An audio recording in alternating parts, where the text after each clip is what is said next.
just when you thought it was safe to go onto iTunes.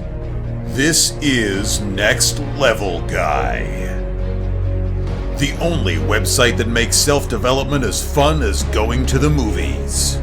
It's time to take the red pill and escape the Matrix.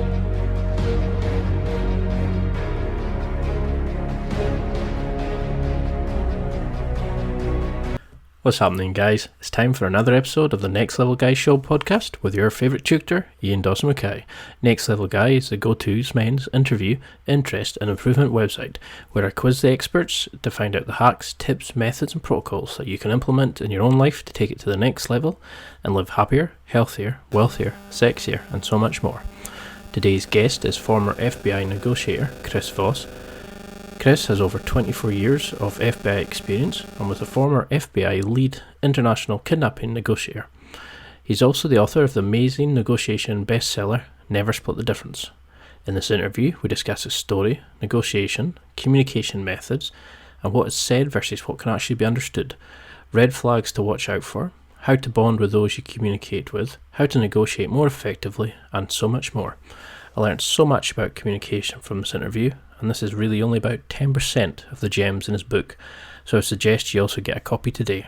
Now let's get to the interview. Hope you enjoy. So thank you so much for doing this, Chris. I really appreciate it. Loving your material. I even bought it on Kindle rather than getting a free copy. That's how much I love it as an interview. So for those people who don't know who you are, and you met them in a cliche social setting, how do you explain what you've done? Because you've had some career and it just gets better and better. Yeah, well, I'm a retired FBI hostage negotiator. I was the FBI's lead international kidnapping negotiator.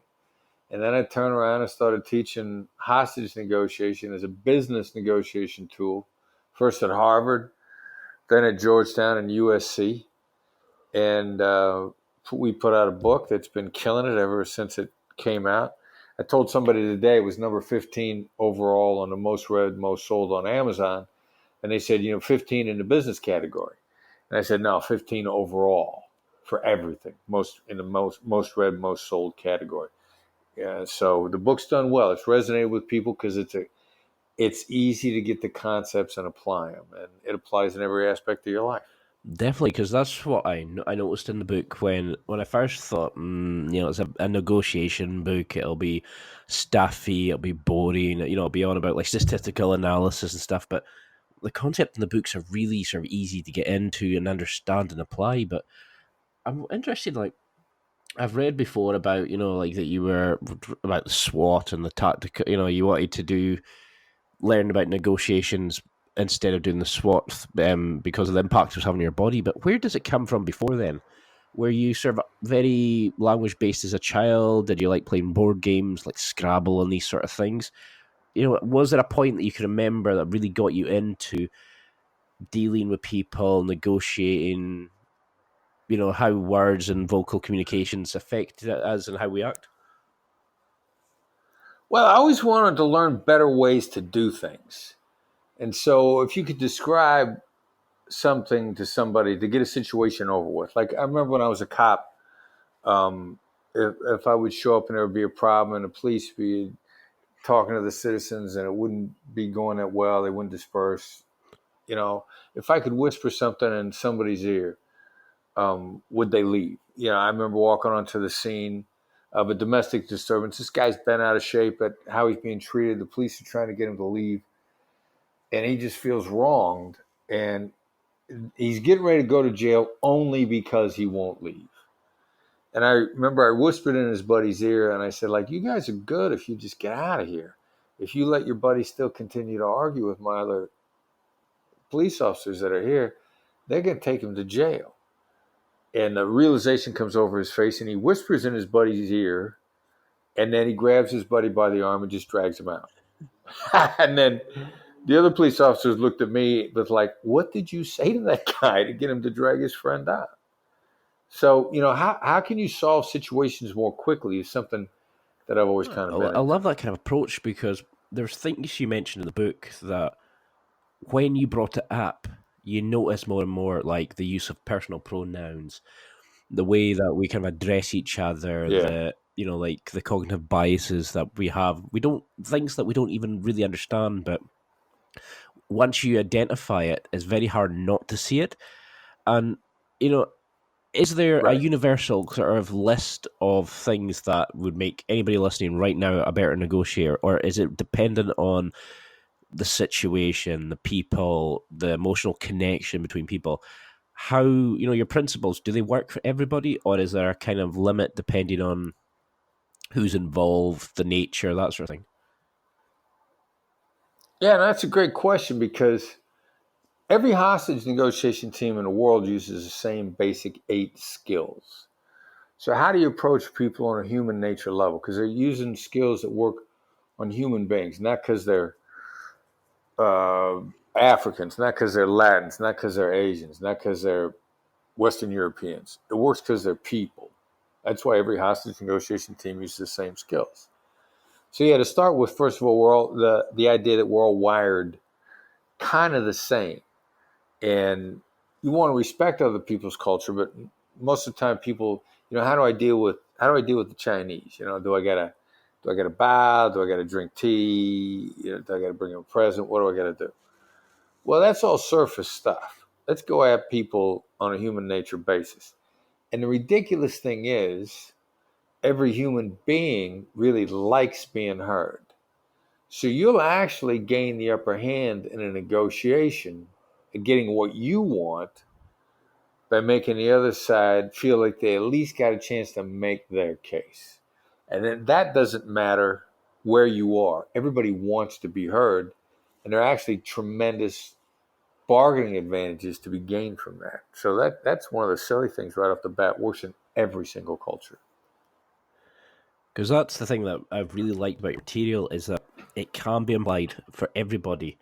You read some of these books and they'll say, this is the key concepts, and you think, yeah, that's fine if you're in that situation with those kind of people.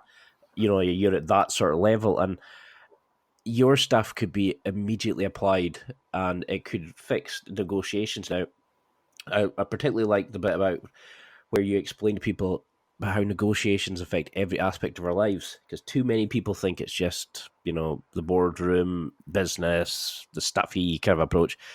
But you're talking about like negotiating with your child for them to go to bed, with your girlfriend, with your friends, with your guys you work with.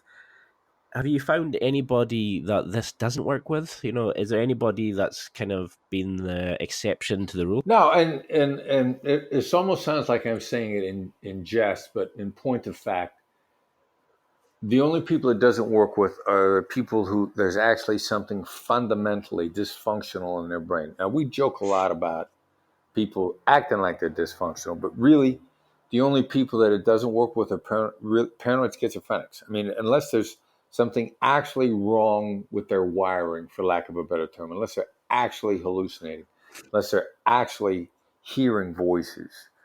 Everybody else has basic human nature wiring. Even if your chemical balances are off, there's some psychological disorders where it's not a wiring issue, it's a chemical balance issue. What they call bipolar or manic depressive, or whatever the version is this year when they revise that book. That's primarily a chemical balance. It's not a wiring balance. So anybody who's got wiring that's functioning, you can figure out how that wiring works, and you can use this with them. See, I love that. These are the kind of skills I love sort of emphasizing on the show. It's ones that anybody can adapt and immediately go into things. So I don't know if you would agree with me, but something I used to always love saying was, if I was to pick up an employee, I would pick the person that had good people skills, but didn't know the system, over the person who knew the Right. system, but wasn't good with people, because people skills are really hard to teach, where anybody can learn a system. Would you agree with that kind of philosophy? Can anybody get better? Well, there's a factor called openness. Now, you can get better if you're open to learning, if you're coachable, or if you work hard. You only need one of the two of those. Now, if you work really hard, you're going to put in the time and you're going to get there. It's going to take you longer, but you're going to get there. I like to think that I'm more coachable. I'm pretty darn hard working, but I like to think that I'm more coachable, and that's my advantage. So if you're either coachable, if you're hardworking, or ideally both, you're going to get there. So something I loved in your book was the the idea of mirroring, labeling, that sort of thing. Now, when people are initially trying to get better in negotiations, what kind of things would you do working with a client? Do you have like a sort of mental checklist that you get them to do, or do they have to kind of say, if they do this, you do X, or do you go with them and say that if this arises, this is the protocols to go into? How do you start working with somebody to get better negotiations? So say they've read the book and they think, oh, brilliant. How can they start putting it into practice? What's a kind of 3-step checkpoint or 6-step checkpoint they can do for the next day they're trying to negotiate? Well, other than once you learn the basic skills, and the skills are simple. I mean, they're simple as hell. You're talking about labels, you're talking about mirrors. Nothing could be simpler. You just got to put in your time in your low stakes conversations. Like, the guy at the coffee shop, the guy who's driving you in a cab, your Uber driver, your Lyft driver, the person at the grocery store. And then the biggest strategic advantage, but people push back on the most, is instead of pitching gain, disarming problems, disarming negatives. I'm at a grocery store earlier today. I'm looking for special treatment in a grocery store. I'm going to go to a part of the grocery store where people can't answer my question, but it's not their job and they're doing something else. So you do what we would refer to as a cold read. This person's annoyed. They don't want to be bothered by me. I'm annoying them by simply walking up to them because, I want to ask their help, and it's not part of the job. So, I could say, hey, do you want to make a customer happy? Any one of these really stupid, yes-oriented questions that are also self-entitled that just make people roll their eyes. But my negotiation here now is getting a piece of information and maybe some effort out of somebody when I am someone they're actively trying to avoid. So what's the reaction going to be? It's going to be negative. How do I do that? I call it out in advance and assess it. So I walk up to this person behind the counter and I go like, look, I'm getting ready to make your day extremely difficult. So what's a predictable reaction? They're going like, oh God, what's this guy want? It's something horrible. And I say, look, I'm sorry. I'm looking for some of the organic chickens. You're going to have any coming out pretty soon? This lady perks right up because I took her to what we refer to as an emotional anchor. And now what I'm asking is a relief. So she, let me check. She goes and she checks. She says, no, they're not ready. They're going to be ready in about 10 minutes. She says, if you want, I'll go get one for you and hold it off to the side. Now, real negotiations are about people's time. Now I'm getting this woman's most valuable commodity, her time, and every single thing she's doing, she's volunteering to do. So I didn't have to ask for it, which means I don't owe her a thing other than my appreciation.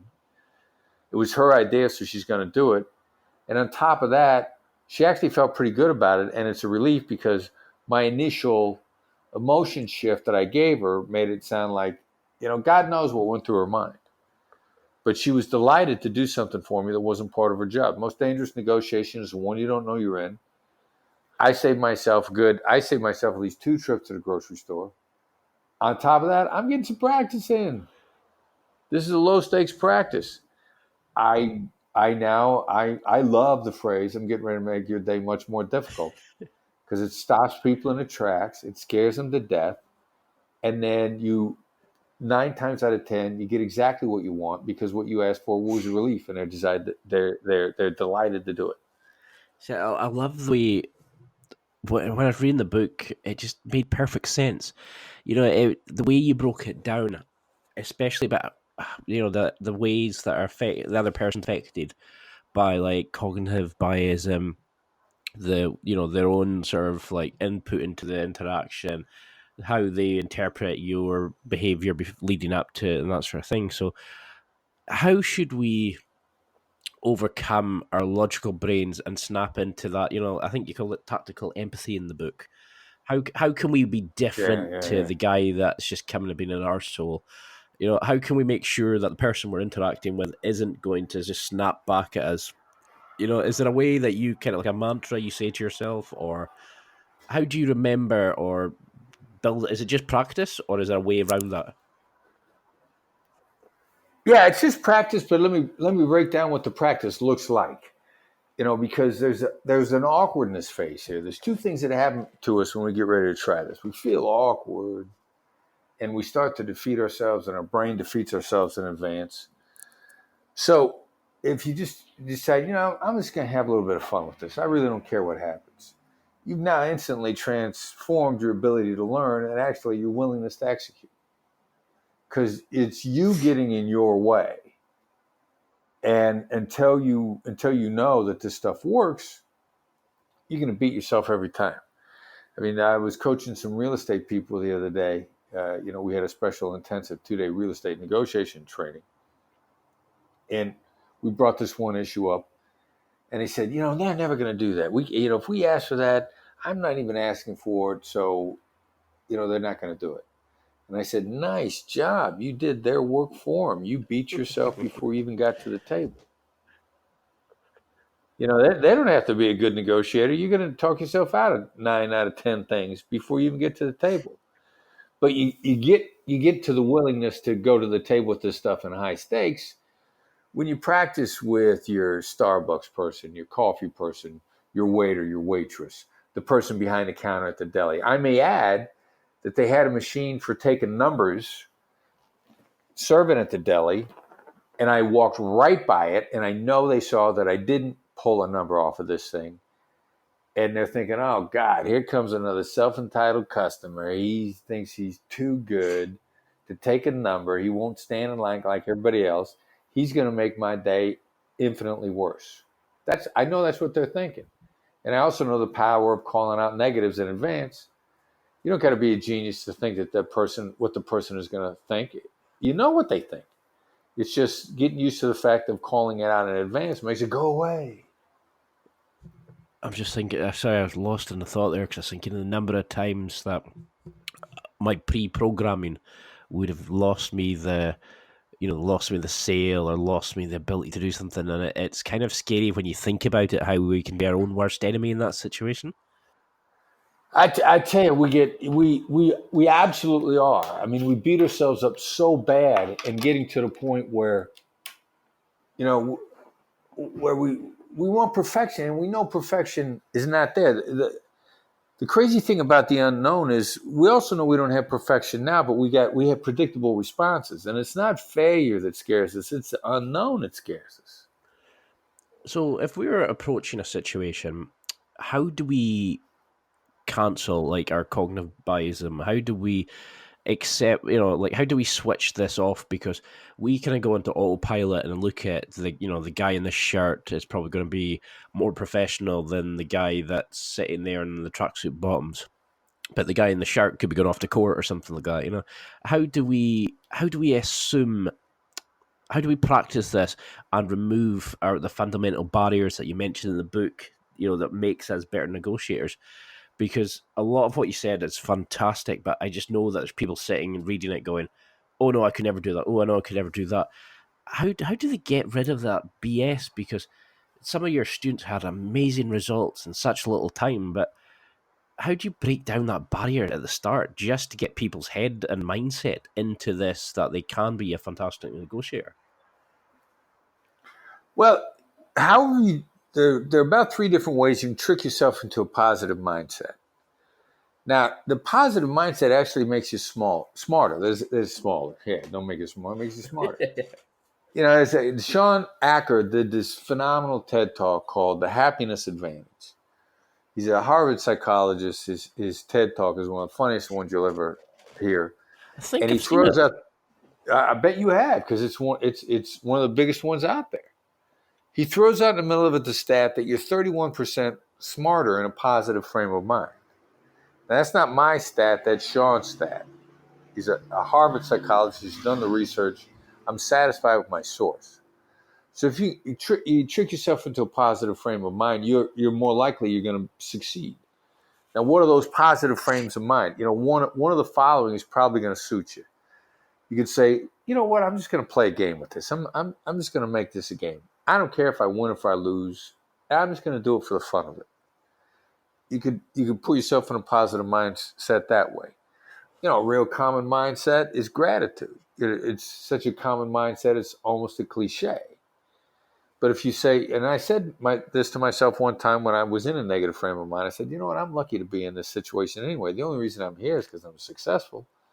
So actually the fact that I'm struggling with this problem is a success problem. I'm grateful for it. Positive frame of mind, gratitude. You're smarter, you're more capable. The other one that's really interesting is like if you're curious, if you just, I wonder if this works. I'm genuinely curious to see what would happen here. I think I first started getting onto the curiosity mindset. Another couple of friends of mine wrote a great book called Difficult Conversations.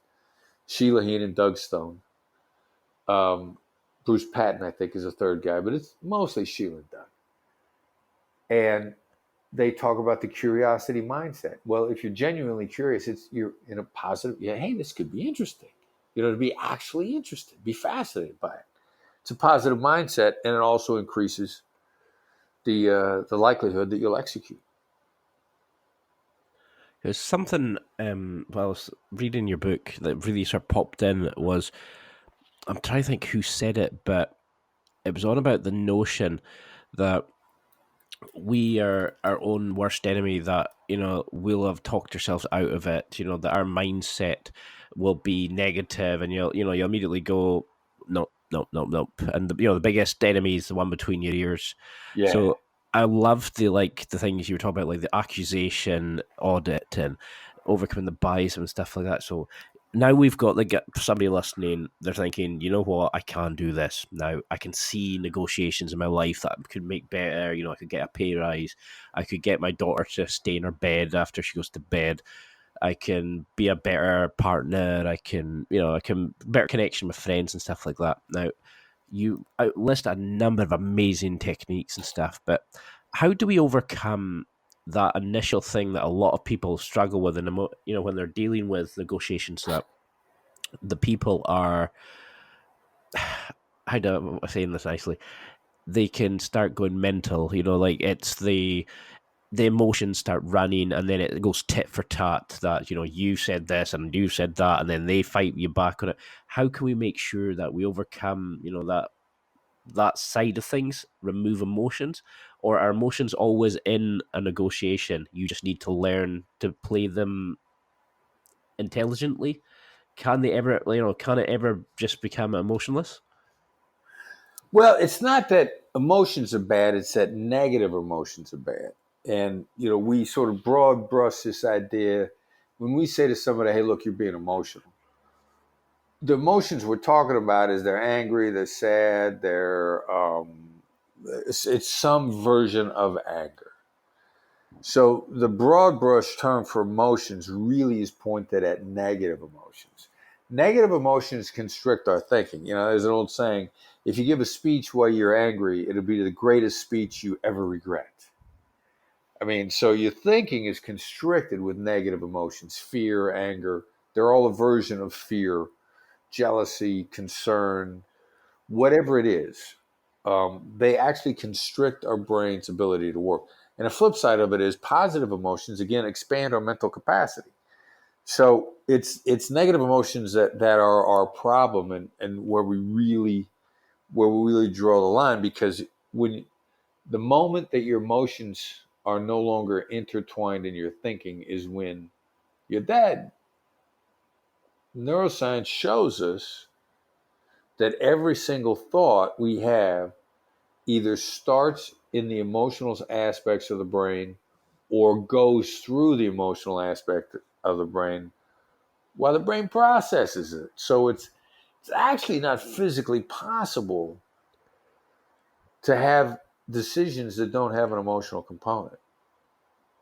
Because that's good, because the number of arguments I think I've lost with ex-partners where you've said, oh, you're just being emotional. And you're thinking, well, yeah, I kind of have to be.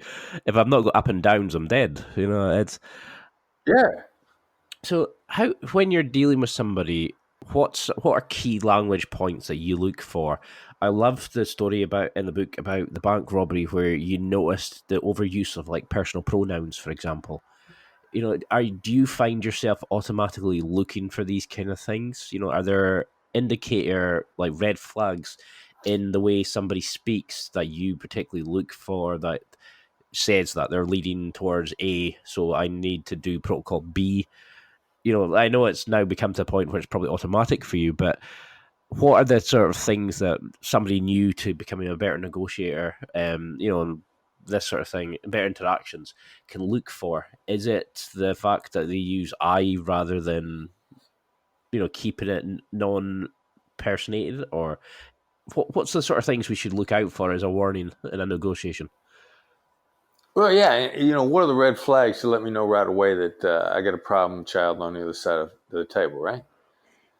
So, yeah, personal pronouns early on, what's the difference there? If you get somebody who's in love with singular pronouns, I, me, my, this person is going to overstate their influence on their side, and they have little or no influence whatsoever. So now that helps. That person is still a conduit for information to the real thinkers on the other side. But your main job is to plant ideas with them in a really deferential, gentle way, so that they take those ideas and they repeat them to the other side. The other thing that I look for early on, if someone I figure that someone I should have my guard up against, and it's going to sound crazy, but if they start talking about win-win right off the bat, I mean within the first 3 to 5 minutes, if it feels like they have brought up win-win before we even get anywhere in this at all, they're trying to rip me off. Their version of win-win is that they win everything. They don't want to pay me a dime for anything. And win-win is supposed to have been the spirit of collaborative negotiation. That's its stereotype. And enough people get overly compliant in the win-win mindset that the cutthroat negotiators have learned, hey, let me throw out this word win-win. And if they bite on it really hard, I can pick their pocket.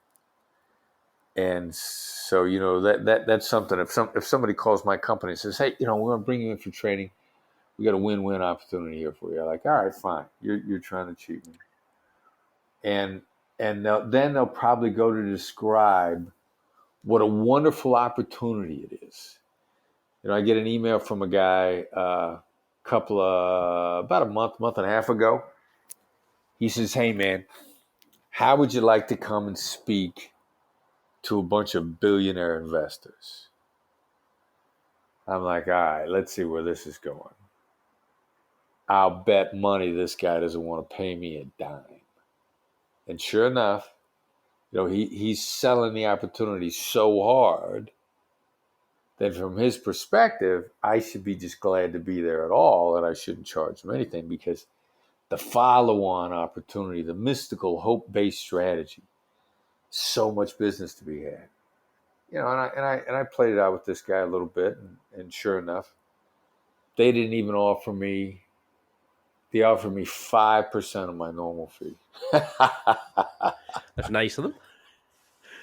Yeah, and he thought he was being generous. He said, well, you're going to be in Las Vegas anyway, and so it's not going to cost you to get it. It's not going to cost you to be here anyway, and you just stop by, on your way to the airport from the hotel, so you're not going to need any hotel money. And since you're stopping by on your way from the airport to the hotel, you're not going to need money for food. You're not going to need money for this. Not going to need money for that. So, be worth it to you, because otherwise you wouldn't get anything. And I'm like, oh, Jesus. All right. I saw this coming a long ways away. So when up front they're selling you on what a great opportunity it is, I'm here to tell you they don't want to pay you a dime.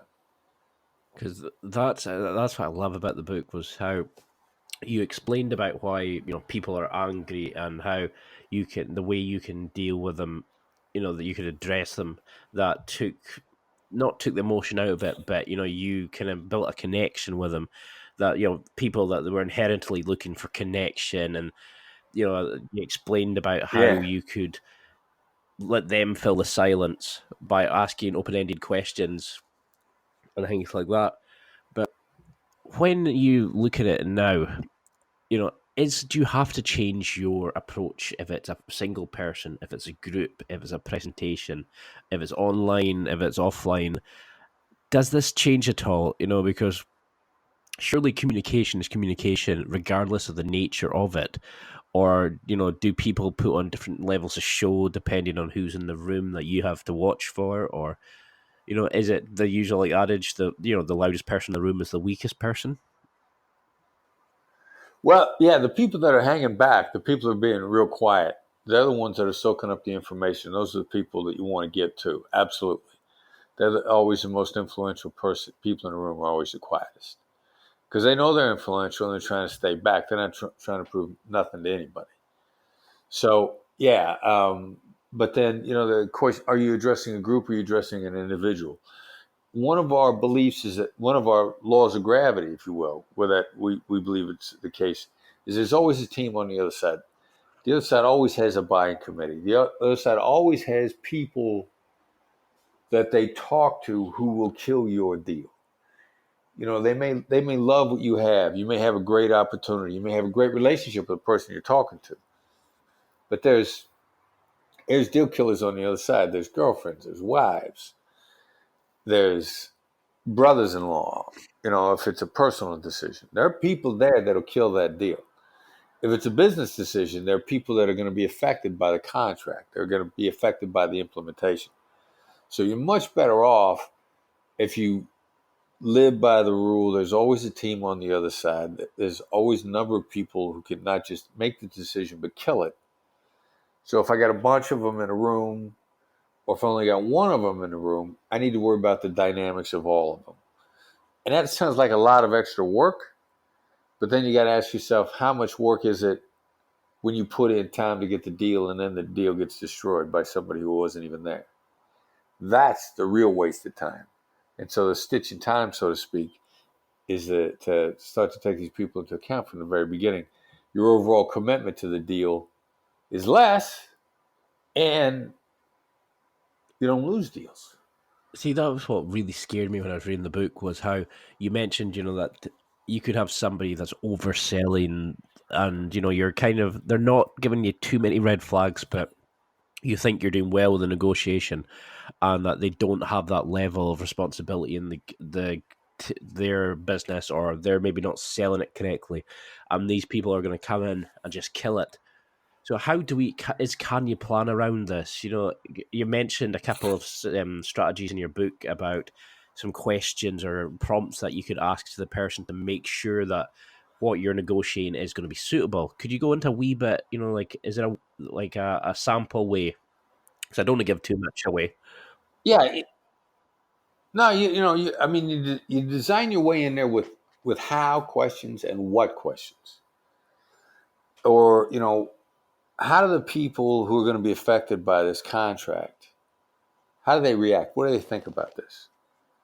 How did this break down last time? Who's going to want to put in their 2 cents or maybe undermine you after you get a signature? You start asking, what you do is you really shift out of getting yes and get into implementation. We like to say yes is nothing without how. You start getting into how, and how do the people who are going to be affected, how do they react to this? Then you begin to solve a lot of those problems, because then your point of contact, who may be what some people refer to as a blocker or a fake decision maker, they're actually a really rich source of information. They know what's going on their side of the table. They know how this stuff is broken down in the past. They know what makes people mad. They know who's a tough sell. They're a rich source of information. Even though they might not be an influencer, they can tell you a lot. So respect that person. Start broadening your application of what you're trying to accomplish. What you're really trying to accomplish is implementation. Then things start to change and you run into fewer implementation problems. You make money. Well, I hope you're all enjoying this interview so far. I just wanted to give you a quick break just now and let you know about my affiliate schemes and products that are currently on the market. If you go to www.nextlevelguy.com/affiliates, that's nextlevelguy.com/affiliates, or if you're on the site, go to the affiliates deals link in the banner at the top page, and that's in the blue ribbon. You can find out about some of the awesome deals, special offers, and listener exclusives I've set up with some amazing companies. There are special offers, listener deals, and discount codes available here. I'm always updating it. The companies include things like Amazon, Under Armour. There's Gains Books. Then there's some more XXX stuff, shall we say. There's some supplement companies. There's some clothing companies. There's some ones there if you want to get better with women, if you want to learn to cook better, if you want to do anything better. There's something there for everybody. Get a gift for yourself, get a gift for somebody that you're trying to get into their life, get a gift for somebody like a family member, get a gift for a holiday. Really, there's something there for everybody. Use it and abuse it. I don't get any information on you, what you purchase, etc. All I get is a small commission from the company for you using my links. So again, go to www.nextlevelguy.com/affiliates or click on the affiliates deals banner and enjoy. Now let's get back to the interview. Enough waffle from me. Yeah, it's amazing just like how the hardest thing that most people think is, I've got to get that contract right. I've got to make sure it's signed and triplicated. I've got to make sure the documents are in order. And there's so much around just how you speak to somebody, how you deal with them, what they're saying, how they're saying it, that we don't even take into granted. And it's amazing communication. And it blew me away when you were talking about in the book about like the bank robbery, how the old style of policing, was just to give orders, where you started that kind of way of dealing with people on an emotional basis. Why is this not taught, do you think, in like public schools and stuff like that? Is it too difficult for younger people to sort of comprehend? Do you have to get a bit of life experience before you truly understand this kind of negotiation? Or, why is it not a kind of the prime method that a lot of like younger people are taught? Because surely it would change their lives. It's nuts. It's nuts. I don't know if it's because it's hard to quantify, in real hard numbers. Like not just in junior high, basic education, whatever country you're in, they're kind of different, sort of split out on different levels in the US and the UK. But like in a business school, I haven't seen a business school yet where negotiation was a required class. It's optional in every business school that I've seen. Now that's insane. How do they justify that? How do they think about that? But we got educational systems that are set up around, certain academic credentials, academic criteria. And then the problem is once that system is set up like that, we're asking people who don't have the power to change how they're compensated to change what they're doing. Like our academics are, they're not compensated on how effective people actually are. They're compensated on, did the person that came through the door meet the criteria that we set up? But did we prove that the criteria that we set up actually correlates with real world performance? That's that last step there that we haven't proven. So nobody teaches negotiation. Nobody makes it a required part of their curriculum. Because your book is mind blowing when you look at it. Because when you break down your own sort of personal bullshit in your brain that says, "Oh, I don't negotiate," and you look at like you do if you have a wife, a kid, with the guy in the coffee shop, the guy in the bus taking your ticket. There's thousands of interactions and negotiations we go through in our daily lives. So something that I really loved was the concept of mirroring, like how a simple, like, 'cause I was always brought up to treat the guy sweeping the floor the same as the CEO, and always just be nice to the person because it's a person at the end of the day. Too many people will phone like the bank and they'll give the person on the phone a complete bollocking because something happened in their account and they don't need to see the person, they don't need to deal with them. Whereas to me, I know what it's like to be on the other end. So you show empathy and you chat away. And what I loved was the way you explained mirroring. Could you go into a wee bit about how they can use mirroring to not their advantage, because that sounds a bit, but how can we become better negotiators, communicators by using the concept of mirroring? Yeah, the mirroring is one of the great skills. It's super simple, and it's so simple and easy. People don't believe it could work, and it's a hostage negotiator's mirror, business negotiator's mirror is not the body language mirror. You're not trying to, if the guy puts his right hand to his chin, you don't put your right hand to your chin. Mirroring, short, sweet definition, repeating the last 1 to 3 words of what someone has just said. Just repeating the last 1 to 3 words of what they just said. And then when you get really good and you understand and you can pull that off at any time, then you can pick out a selected 1 to 3 words from anywhere in a conversation. But it's so simple, it keeps people talking. And it gets them to reword what they just said. And also it's so simple, you can, if you built the skill, you can use it when somebody said something that's just blown your mind. Like what they just said just makes no sense. And your brain is going like, this does not compute. This does not compute. And I got a video on our YouTube channel. YouTube channel, if I may, is the Black Swan Group's YouTube channel. And one of our videos that I put up is mirroring. And I mirror with a bank robber. And I find out about, he inadvertently says something about his getaway driver who's not there. And we don't even know he's got a getaway driver at the time. I'm asking about his van. And he says, hey, you chased my driver away. And I was shocked that he said that. Like, I don't know anything about a driver. I'm like, this does not compute. I don't understand. It so caught me off guard. And so, but I had the mirroring skill. What do I do? When my brain is just shut down on me and I'm shocked, I go, we chased your driver away? He goes, yeah, when he saw the police, he cut and run. I mean, I've got this actual recording from the actual hostage negotiation from the book. It's at the Chase Manhattan Bank. I pulled this snippet out. I put it up on our YouTube channel in a video. Like, we didn't even know there was a bank robber at that time. And that one statement is what ended up causing the getaway driver to get arrested, and he had to plead because that tied him. Finally, we had something that tied him to the bank robbery. I just said it because my brain had shut down. The mirror is such a great skill. And when you mirror, the other side's going to say stuff they probably wouldn't say otherwise. And that's exactly what this bank robber said.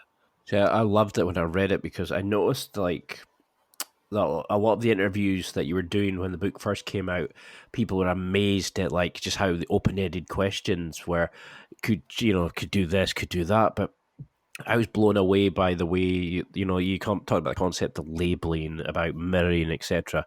Because I was into pickup when I was a bit younger, and the whole dating mirroring thing about how you move your hand to mirror how she's got her hand, or you sit in a certain, and I thought, oh no, here we go. But I love that concept because you almost invite that person to go further and to explain. It's like, if you stay silent and the person who speaks next is the weaker one because they need to fill that space. They feel uncomfortable that there is no communication going on. So you mentioned about the voice and things like that. So when you're dealing with somebody that is on the phone, or like you're dealing with a bank, where it's like you're 100 yards across the road, what are you listening from the voice? You mentioned there's 3 kinds of voice. You mentioned how you had a team listening for like the ticks in the voice, the noise in the background, another person checking on the language, another person dealing with the person. How can we be listening and understanding and picking these kind of, like things that can work to our advantage while we're on the phone? Is there something that we should be thinking as the call's going on? Should we have a wee checklist before we go to a negotiation? How would you start building, if somebody's wanting to be like a better sales caller, how would they go about it? Well, yeah, what are you looking for? Sort of 2 things. combine two ideas. Vision drives decision. And the best indicator of future behavior is past behavior. So you're trying to get somebody to make a decision. Figure out how they made a similar decision in the past. Really high likelihood that's how they're going to make this decision. If you're in business, what's your relationship to them? Have they ever made this kind of a decision in the past with someone who bears a similar relationship between the two of you? Like, are they a brand new client, and how big of a deal is this decision? Did they ever make this decision with somebody they just met? Because if they're a brand new client, you don't have a pre-existing relationship with them. Some people will make that decision, some people won't. If they made it with someone they just met, what was their criteria? Well, I went to experts. What experts can I turn you on to? Because past behavior is going to drive future behavior. And so you use hostage negotiation skills to get in there to kind of figure out what's going on in their brain and to pull the information, how did this go in the past? Where did it fall down? What did you learn from it? Those are all questions that'll tell you how they made the decision in the past, what they think of that decision, which is now going to give you a great basis of predicting how they're going to move forward. So that in and of itself, just understanding vision drives decision and the best indicator of future behavior is past behavior, gives you a lot to work with. I love how you fix people by dealing with the concepts around it, how it's built. You're not saying to people, here's the script, this is what you have to say, because it's maybe not going to fit the person's personality, it's going to come across as fake, etc. Like one of the simplest tips you gave in the book, which blew me away, was about like slowing down how I speak. Yeah. And I found that I was thinking, I kind of talk slowly, I talk clearly. And then I listened to myself on a few of my older podcasts, and when I got excited or I was like negotiating with somebody to come on, I was like supersonic speed, and I was putting like, I could sense the emotion. I could say, I was like, oh my, I really started pinpointing where I was going wrong. Uh-huh. It blew me away in that sense, And I notice it now, that how fast I'm talking. And I love that concept of just calm it down. I think you mentioned later in the book about letting time become your ally. Right. Like there's strict deadlines, but talk slowly. And could you go into a little thing about that? What are the kind of things we can use in a negotiation to our advantage, rather than the cost, the product, the bare essentials in that sense? Well, tone of voice is a black belt's, a master practitioner's tool. It is such an overlooked aspect, which is awesome, because people think it's too basic to pay any attention to it and they overlook it.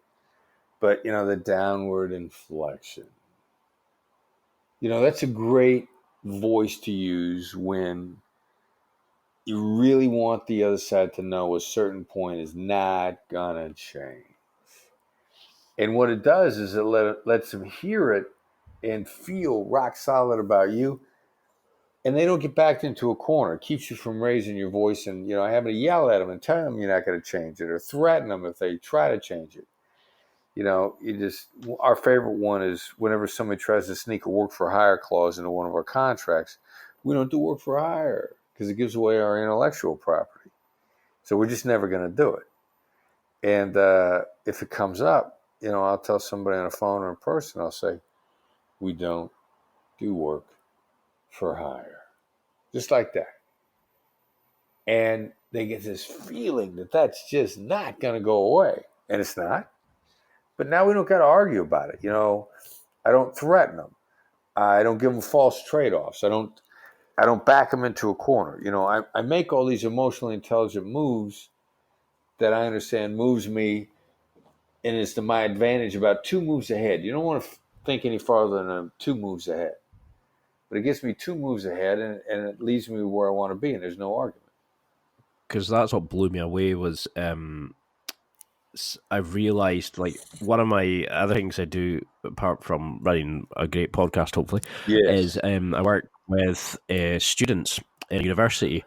And I was thinking that I was quite good with dealing with them, explaining, but sometimes they try to take advantage of your good nature. Mm-hmm. And I never No, noticed. say it isn't so. No, I noticed like how when you mentioned that about the downward and the upward like connotations you put on things, that I was maybe leaving things open to interpretation or another question, that I Right. wasn't being strict enough. And that's something I struggle with, was dealing with a situation where they've not done something and I've been the pal to them, but I need to tell them, no, there's no chance you're getting your visa sorted, or like, you have to go way back to your home country and get it sorted, or you have to do this. They kind of think, oh, well, because he's always been so nice. I mean, I struggle with that confrontational side of things, the standing up and being that strict kind of person when I've kind of maybe been a different kind of personality before. So how can people listening be better at confronting people, standing their ground? Is there language that we should be using? Is there a tone of voice? Because I noticed you mentioned about that tone, the authoritarian tone is not a good tone to use. So how should I adapt what I'm saying or the way I'm saying it to make sure that they get the point across, that they've got to bust and get their ass moving and get whatever it is that I'm asking for? Yeah, there's a couple of tiny little touches you can usually put into something like, downward inflecting with a smile. It helps it land more softly. The softer your words land, the more likely they are to sink in, the more confident you appear. I can always tell when somebody is really insecure because they have to appear really confident and really right. And, really authoritarian. I mean, typically the more authoritarian somebody appears in their demeanor, the more ordering they are, the more insecure they are. I mean, they're horrified. And I've even said to people, are you so afraid that I won't do what you ask that you can't ask me nicely? Now, the way I said that was also very intentional just now, because it was mostly downward inflecting. I wanted to have a little bit of a smile, but at the very end I hesitated. Then I threw a little bit of an upward inflection at the end. I said, you can't say it nicely. And that upward inflection at the tail end helps it land without that landing being an explosion. I need my words to land in a way that doesn't make people feel backed into a corner. And then chances that they're going to comply then are very high. I love that, because that's the problem, is when you are trying to be not confrontational, but when you're trying to be the dominant one, where you've got to get them to do something because of like government regulations or because some protocol the university has. It was almost like I was letting them either have an open by, it sounded like it was a question, Mm-hmm. or sometimes I would say it and I would come across as a bit of a dick, and they would go, geez, you didn't need to say it like that, and I didn't even mean to be like that. And that's what I liked about the book, where you were saying simple things like what a difference a smile makes. Right. But then you were talking about anchoring and mirroring, and there's something there for everybody, no matter what stage they're at. And that kind of section in the book alone made me better with my students, where I was kind of understanding where they were coming from and understanding where they're, like, when they came in and maybe they were being like quite abrasive because of some emotional thing that was happening to them. And I was trying to explain it to other people, like how amazing your book is, because it actually identifies and shows the things that makes us not just better negotiators, but better people, better communicators. We understand each other, like the tactical empathy. Right. And that, it blows me away that you deserve all the credit you're getting for this book, because it is simply amazing. What has been like the favorite part of writing the book? Was there something that you'd held on as a standard belief, that when you started analyzing it for the book, that it really kind of changed your opinion on it? Or has there been a client transformation that has been your absolute favorite when you hear it and you read it back now? I don't know that there's anything that much changed my opinion on it. There's a few things we'd say differently. Like we have a section in the book about leverage.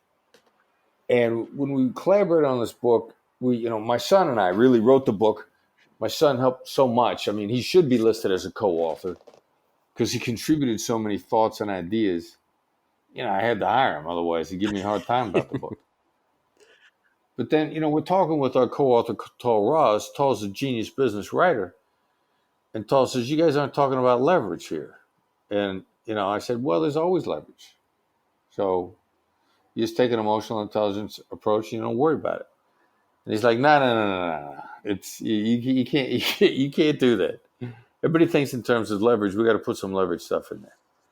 So we put some stuff in a book about normative leverage and relative leverage, and we tried to describe leverage as this non-stationary idea. Because the other problem with leverage is, I'm sitting the other night, people say, how do we get leverage? How do we get leverage? What you got to do in this negotiation is you got to get leverage on the other side. Well, they're talking about leverage as if it's a house. You build it and it's there. Or it's a building. Like it's something stable. It's not stable. And it doesn't really matter what leverage you have on somebody. What matters is what they think of the leverage you have on them. Which means you could have the leverage is supposed to be the ability to inflict harm. But if they don't care about that harm, you got no leverage. We learned that the hard way in hostage negotiation. Because we figured all we had to do was show up and threaten to kill people, and they come out. Put a SWAT team outside and say, come out and we'll kill you, which is really what the SWAT team is there for. And people would say, kill me, because they would decide that our leverage was no good. They'd discard it. So now, because of that, we don't talk about leverage anymore. We talk about influence. You're a smarter negotiator. You're a more effective negotiator when you focus on influence instead of leverage. And now when we talk about people, we talk about influence. We talk about what's durable influence, what's fleeting influence. How do you establish influence that lasts? How do you establish trust-based influence? And it lasts and it sticks around. And, the influence that doesn't last is you ask people a bunch of yes questions, you get them to say yes to stuff. That does not last. Your influence from yes lasts for as long as you're in the room. And the minute you step out the door, that influence is gone. So we really focus much more on influence now than leverage. It's when I'm just thinking about like some of the chapters in the book. There's a chapter there about getting getting a raise in your salary, about there's a chapter there about how to deal with people like a bank robber. There's all these kind of amazing things. I mean, we've been talking for almost an hour around the book. We haven't even gone into like the kind of key components in it, the key concepts. So I definitely have to have you on again. Just the ability, the amount of stuff we can chat about communication is mind blowing. But what would you want somebody to take away from it? Like from this interview, just listening to it, apart from buying the book, obviously, and what would you want them to remember about communication, negotiation, after reading the book? What would you think are the key points that you would want them to remember if they did only those things? One description of negotiation is the art of letting the other side have your way. So, hear the other side out first. I mean, just experiment with that. Try it in your low-stakes conversations. Paraphrase them, summarize them, whatever you got to do to hear them completely out. And then just stop and wait for a few moments after you've heard them out. You're going to be shocked at the number of people that are going to turn around and give you exactly what you want once they've been heard out. And the number of your negotiations that you will solve that way. Am I telling you you're going to solve them all? No. What I'm telling you is you will solve enough of them that it will be more than worth your investment of time. And then the ones that you don't solve, you will have established such a great working relationship with the other side by hearing them out, that the chances that you're going to solve it in a way that you're really happy with are extremely high. So just experiment a little bit with what it takes to hear somebody out and see what kind of an impact that has on your outcomes. Because that's something that was really great about the book, was the bit where you said about just listen to the other side. You don't need to agree. There's a difference between actually listening to them and actually just giving them a chance to air what they believe in from their opinion. to actually believing the same thing as them. And I think that's a problem, is if you say to somebody, listen to the other side, they think you're meaning try, understand and empathize with them, where you learn a lot more by just listening to them. And I think that's a brilliant concept you've raised. But you've done a number of like amazing interviews, and we definitely got to go back on and really talk about more about the book. But what's a concept about the book that that you're really interested in that you've maybe not had a chance to explore? What's your favorite bit about the book or communication, or is there something that you've maybe missed that you really wished you'd included? Now, it's nothing that I wish we would have concluded. There's things that we found out that are true that we didn't quite realize were true. One of them is the amount of opportunities that are out there that are fake opportunities are much, much higher than I ever imagined. And the fake opportunities that suck up your time are so frequent, that we talk a lot about, how do you find out early on whether or not there's a deal at all? There's a saying in sales, it's not a sin to take a long time. It's not a sin to not get the deal. It's a sin to take a long time to not get the deal. So what are the deals that you're never going to get? What do those look like?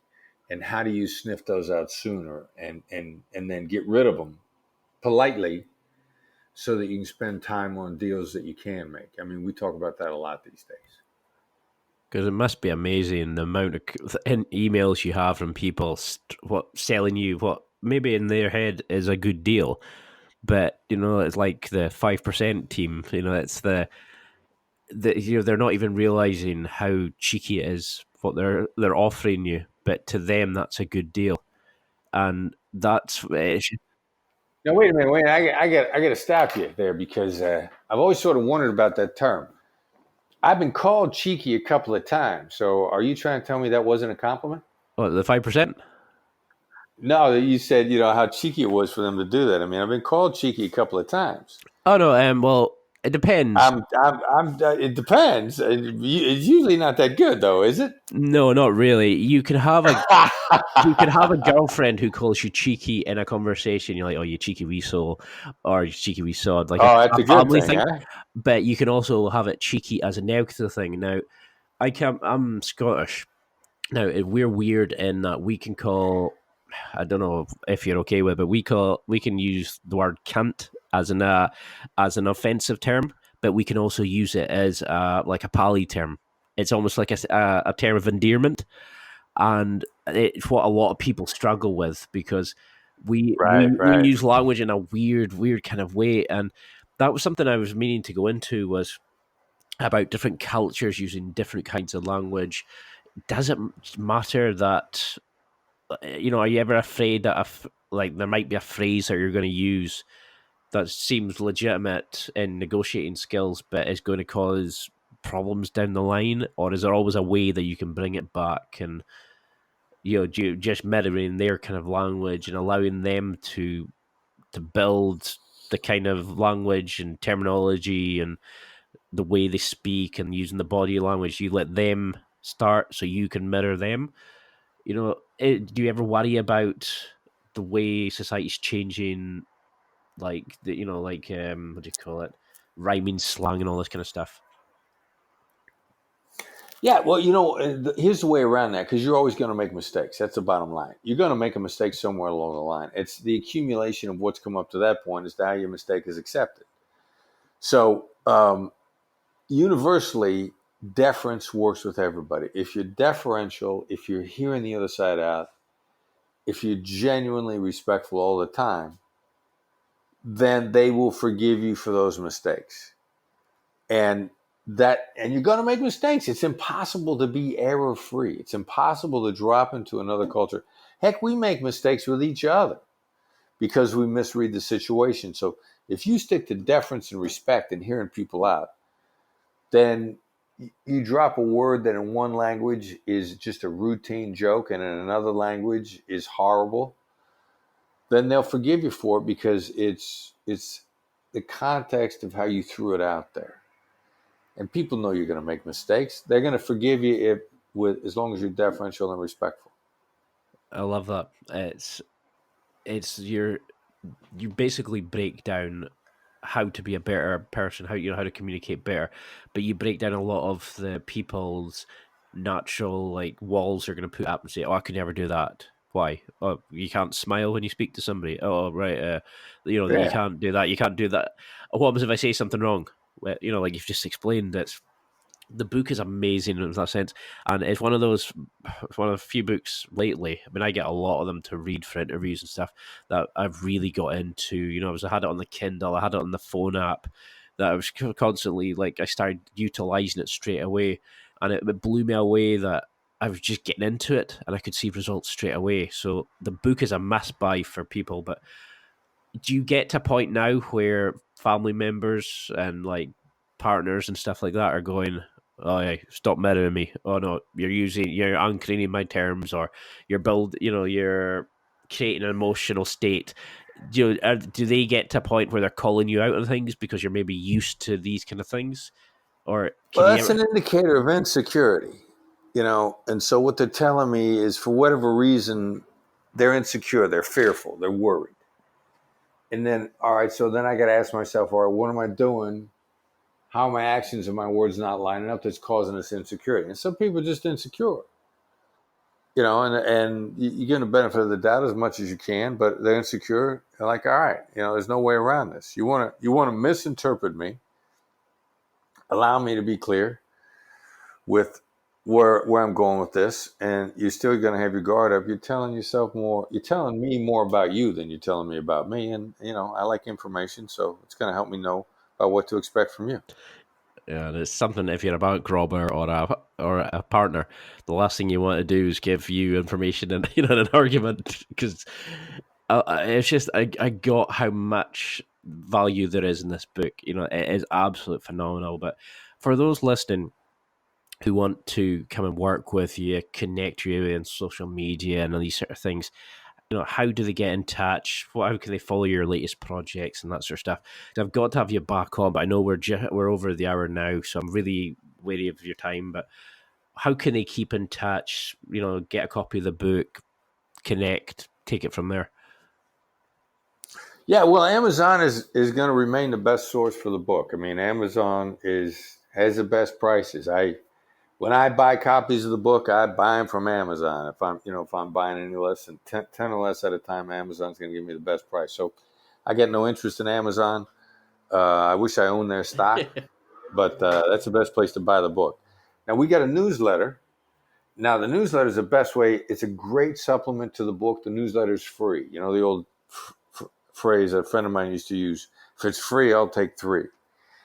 And besides being free, here are the other two advantages to it. It's concise. Some newsletters you get, there are 10 different articles, and they're trying to be so comprehensive. You don't know what to read, so you don't read anything. We send you out one short, sweet, concise, actionable article each week. Tuesday morning is when it comes out.